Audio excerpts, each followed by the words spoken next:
mulai ya. Baiklah, selamat siang rekan-rekan semuanya.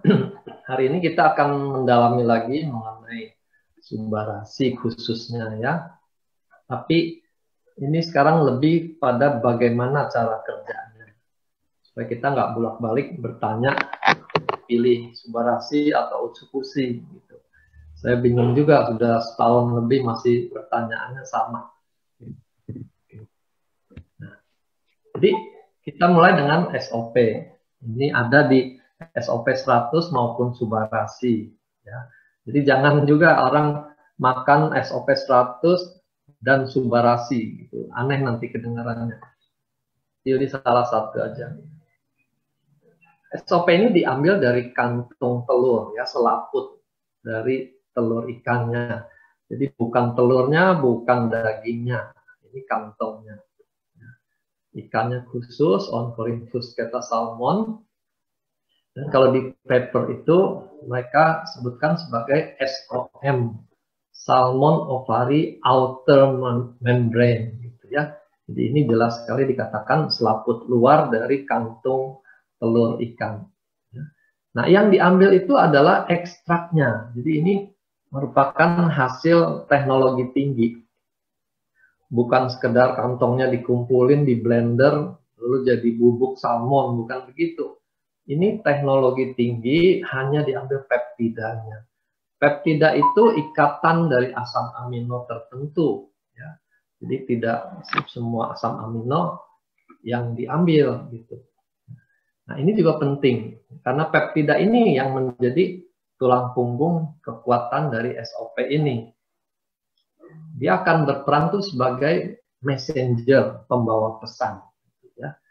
Nah, jadi sekali lagi kita tidak perlu adu lengkap asam amino di dalam SOP lebih lengkap gitu, tidak perlu, karena bukan itu kekuatan kita. Kalau hanya kelengkapan asam amino, kita makan telur itu, telur ayam itu sudah lebih murah gitu ya. Jadi sekali lagi kita bukan memproduksi kelengkapan asam amino dalam produk ini. Tapi messengernya ini yang penting. Peptida SOP. Ya. Begitu juga nanti dengan peptida dari otot sarden dan peptida dari kulit biji tomat itu yang mahal karena peptidanya. Ya. Nah, mereka akan menjadi messenger di dalam badan kita. SOP ini membawa pesan tuh ke dalam tubuh, dan tubuh meresponinya dengan meningkatkan insulin-like growth factor 1. Ya, ini sudah dikenal luas kalau orang medis, IGF-1 ini mereka tahu gitu. Karena peranannya nanti bersama-sama dengan growth hormone tuh untuk healing, untuk memperbaiki jaringan. Nah, lalu di dalam mekanisme kerjanya, IGF-1 ini akan merangsang juga produksi stem cell. Ya. Jadi kita memang tidak bisa menghitung jumlah stem cellnya benar nggak meningkat kalau saya makan SOP. Ya. Tidak begitu. Tapi para researcher hanya melihat ada kenaikan di dalam IGF-1 ini. Dan secara mekanisme IGF-1 yang nanti berhubungan dengan stem cell. Ya. IGF-1 ini lebih peranannya pada penyembuhan luka, ya, seperti growth hormone itu. Kalau pada orang dewasa, dia tidak lagi untuk pertumbuhan, tapi untuk penyembuhan luka-luka atau penggantian sel. Ya. IGF-1 ini akan mengaktifkan stem cell. Nah, stem cell lebih lagi kerjanya, dia meregenerasi selnya. Ya, jadi kalau selnya sudah rusak banyak, tidak keuber dengan proses healing, dibutuhkan suatu regenerasi untuk mengganti dengan sel yang baru. Ya. Jadi penting ya kita menguasai mekanisme kerja SOP ini. Ini ingredient yang ada di dalam SOP. Kita dalami juga satu persatu. Glutathione ini dikenal sebagai master antioksidan. Jadi kita punya banyak macam antioksidan dan mereka itu perlu hadir dalam satu rangkaian, satu set. Jadi tidak cukup hanya makan vitamin C dosis tinggi, itu baru satu macam antioksidan. Dia perlu kehadiran antioksidan lain supaya kerjanya tuh sinergi. Gitu, ya. Dan glutathione dikenal sebagai masternya. Dia mendukung kerja semua antioksidan. Nah, antioksidan ini bekerja menangkal radikal bebas. Radikal bebas itu bisa datang dari luar ya, dari polusi, asap rokok, asap knalpot gitu. Nah, bahan kimia yang kita semprotkan di dalam rumah kita, itu semua radikal bebas. Bisa juga radikal bebas itu diproduksi dari dalam badan kita sendiri. Waktu kita mengalami infeksi, peradangan, ada penyakit kronis, ya itu semua menghasilkan oxidative stress. Lalu glutathione juga dikenal bisa memperbaiki insulin resisten. Nah, dalam kondisi ini, kita bukan kekurangan insulin, tapi reseptornya kita menjadi kurang peka. Nah, di sini glutathione bisa memperbaiki kepekaannya, sehingga insulinnya bisa bekerja dengan lebih baik. Lalu peranan dia menekan peradangan pada autoimun. Ini juga dalam riset tuh diketahui dia bisa gitu ya. Nah, juga peranannya untuk sistem saraf pusat. Jadi glutathione ini sebagai master antioksidan, dia bisa menembus ke dalam otak gitu. Sementara antioksidan lain belum tentu bisa menembus ke otak. Ya. Jadi ini kelebihan kita ada glutathione. Lalu asam hyaluronat. Nah, ini berperanan pada kulit dan sendi. Sendi itu di cairan sendinya. Jadi kalau dibilang ini lututnya mulai kering, itu ya dimaksudkan cairan sendinya berkurang. Jadi dengan keberadaan hyaluronic acid ini, dia akan menarik air di jaringan tersebut sehingga tercukupi kelembapannya. Ya, entah di kulit ataupun di sendi tadi. Kalau kulit bisa terisi kelembapannya, maka kita akan lihat kulitnya lebih padat, lebih kencang. Ya, tidak kering, tidak keriput. Nah, asam amino ini merupakan building block, ya, protein building block itu untuk memperbaiki sel-sel yang rusak. Gitu. Jadi sekali lagi keberadaan amino acid di dalam SOP ini bukan sekedar bahan nutrisi. Gitu. Ya, kalau bahan nutrisi kita bisa ambil dari bahan lain. Ya, tapi lebih pada peptidanya tadi. Ini sudah dijelaskan ya. Lalu ada kandungan asam nukleik, asam nukleat ya. Nah, ini dikatakan merupakan bahan yang paling penting bagi tubuh kita karena dia akan digunakan untuk menyusun DNA kita, bahan baku untuk menyusun DNA. Dan DNA kita tahu merupakan dasar dari encoding, ya, pengkodean di dalam sel kita untuk membentuk macam-macam zat. Ini contohnya RNA dan DNA dalam tubuh kita. Masing-masing tuh punya asam amino yang berbeda, gitu ya. Jadi kita memberikan bahan baku untuk kecukupan produksi DNA ini. Lalu kondroitin. Kondroitin ini bagian penting sekali dari tulang rawan. Kita tahu tulang kita ujungnya itu di persendian itu biasanya merupakan tulang rawan. Jadi bantalan yang diregenerasi terus. Kalau dia mulai keroposan, nggak mulus, sendi kita mulai bermasalah. Jadi ini juga memberi efek elastisitas dari sendi kita. Kalau ini kurang, dia akan berpengaruh pada struktur lainnya, kolagen. Jadi ini suatu kerjasama yang perlu ada dalam persendian kita. Nah, elastin juga begitu. Elastin, kolagen, Chondroitin itu bagian dari sel-sel sisi luarnya. Jadi antar sel itu ada jaringan yang namanya matriks ekstraseluler. Jadi ini pengisinya. Dan elastin ini memberi sifat elastis, kenyal. Jadi kulit bayi itu kalau kita cubit tuh dengan cepat dia akan kembali lagi. Berbeda sama kulit orang lansia. Gitu. Dicubit nggak balik lagi. Ya, ini karena keberadaan elastin ini. Nah, jadi semua bahan-bahan ini penting untuk menjaga kemudahan dari jaringan kulit dan persendian. Ya. Kolagen juga protein yang paling banyak kita butuhkan. Ya. Ini keberadaannya ada di kulit, otot, tendon, pembuluh darah, hampir semua tubuh kita tuh mengandung kolagen juga. Dan dia juga berperanan nanti dalam proses pembekuan darah. Ya, supaya terjadi gumpalan darah menyumbat luka robekan. Oke. Nah, SOP 100 ini kita punya hak patennya.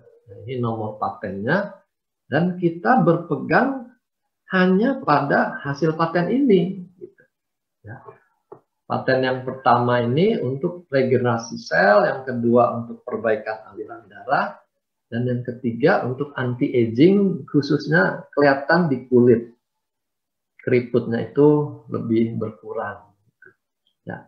Ini yang kita bisa pastikan ada buktinya. Ya.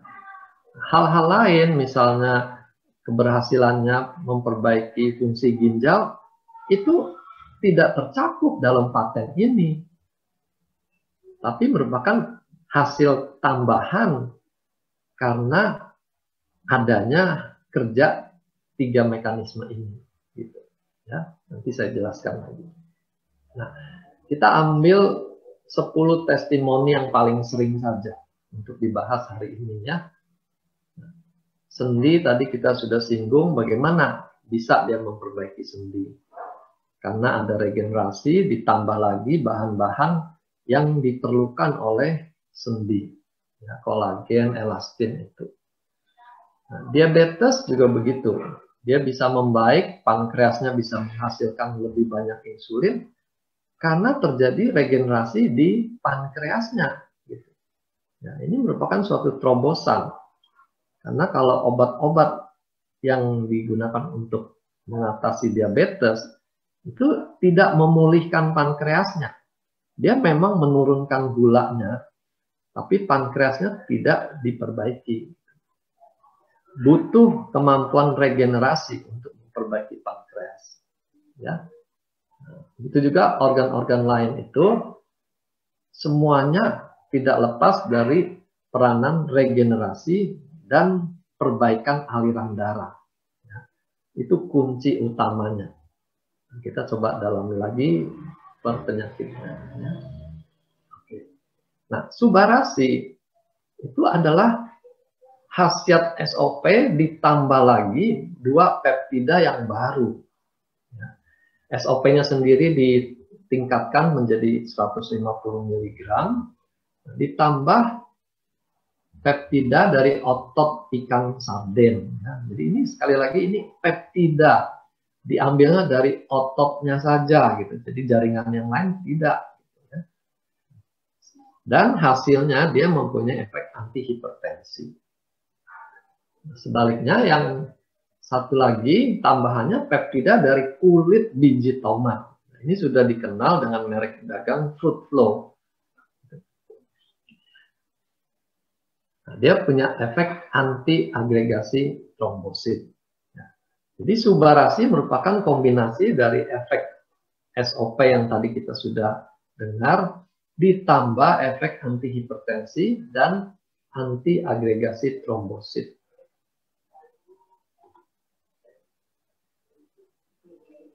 Oke. Pak Angga, masih dengar? Masih. Tadi saya lihat ada yang raise hand, mungkin ada gangguan gitu. Enggak ya? Enggak ada sih, aman, Dok. Oke.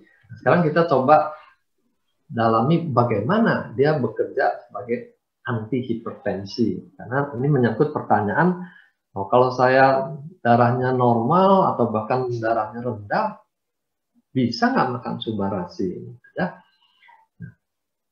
Jadi efeknya berkaitan dengan bahan hormonal yang namanya angiotensin.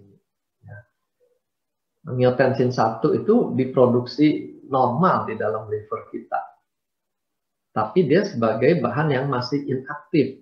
Jadi kalau tubuh memerlukan baru diubah menjadi angiotensin 2 gitu ya. Jadi kalau angiotensin 2-nya tidak naik, tidak terjadi apa-apa. Karena ini normal ada dalam tubuh kita. Nah, kalau angiotensinnya naik, diproduksinya banyak dari angiotensin 1, baru terjadi perubahan pada pembuluh darah kita. Ya, pembuluh darah itu akan mengalami konstriksi, dia mengerucut gitu, menyempit.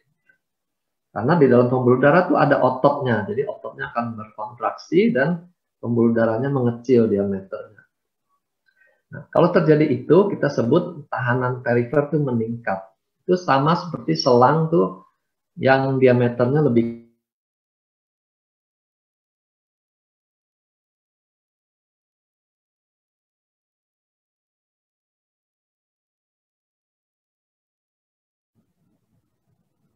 kecil. Itu selang lebih besar. Yang dikenal sebagai angiotensin converting enzyme, ACE. Ya. Nah, kerjanya Subarasi adalah menghambat enzim ini. Jadi kalau enzim ini dihambat, angiotensin 2 tidak terbentuk. Kalau dia tidak terbentuk, tidak terjadi hipertensi. Ya. Nah, disinilah kita mengenal kata anti-hipertensi. Ini berbeda dengan istilah hypotensive agent. Kalau hypotensive agent itu dia dengan sengaja menurunkan tensi. Ya. Jadi orang yang normal kalau makan hypotensive agent, turun tensinya. Nah, itu tidak boleh pada sembarang orang. Tapi kalau dia anti hipertensi, dia hanya mencegah angiotensin 2-nya ini meningkat banyak. Nah, itu kerjanya. Berikutnya anti agregasi trombosit. Nah, trombosit juga dalam keadaan normal tuh tersedia dalam jumlah cukup. Standby kalau ada suatu perlukaan, dia akan diubah menjadi trombosit yang aktif. Nah, trombosit aktif itu sifatnya tuh akan lebih mudah melekat satu sama lain, ya, karena selnya tuh berubah dari yang bulat mulus tuh menjadi berduri-duri, sehingga mereka dengan mudah melekat satu sama lain, juga melekat ke dinding pembuluh darah. Ya. Nah, melekat ke dinding pembuluh darah ini merupakan bagian dari proses terjadinya trombosis di pembuluh darah dan akhirnya bisa menyumbat pembuluh darah itu. Ya. Trombosit sendiri hanya bagian dari proses pembekuan darah. Karena selain sel trombosit dibutuhkan juga bahan-bahan kimia lain ya yang kita kenal sebagai zat pembeku darah. Jadi berbeda ya. Trombosit itu selnya, zat pembeku darah itu bahan kimianya. Nanti ditambah lagi dengan fibrin, dengan kolagen tadi, baru lengkap menjadi gumpalan bekuan darah. Nah, ini yang menyumbat robekan pada dinding pembuluh darah. Ini saya mau perlihatkan diagram hubungannya hipertensi dengan penyakit kardiovaskuler. Penyakit kardiovaskuler itu mencakup serangan jantung dan juga stroke nanti. Jadi hipertensi ini, tekanan pada dinding pembuluh darah itu mengakibatkan suatu hemodinamik stres. Jadi setiap kali jantung pompa, terjadi tekanan pada pembuluh darah. Tentu akan ada perlukaan di dinding pembuluh darah. perlukaan itu nanti akan mulai menarik trombosit. Jadi ini satu bagian. Bagian yang lain yang terkait dengan hormon tadi, renin-angiotensin ini.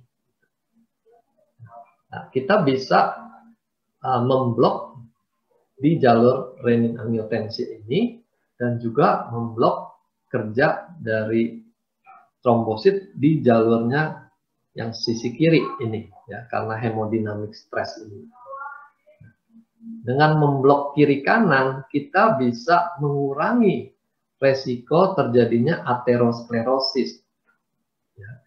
Jadi terbentuknya plak-plak di pembuluh darah kita bisa kurangi kalau kita sejak awal sudah melindungi dengan subarasi ini.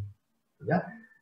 Jadi otomatis kalau aterosklerosis bisa dicegah, maka kardiovaskular ini juga akan bisa dicegah.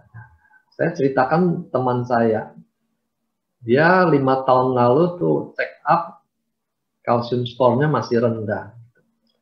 Kemarin, berarti 5 tahun ini, dia mau ikut asuransinya minta cek treadmill gitu ya.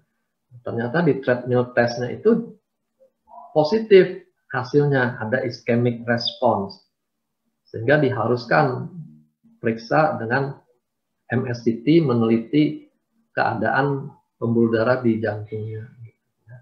Singkat cerita, hasilnya dia ditolak oleh asuransi dan diharuskan periksa lebih detail lagi, melihat gambaran dari pembuluh darah jantungnya.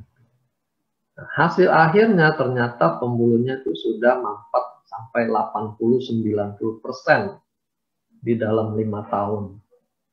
Ya.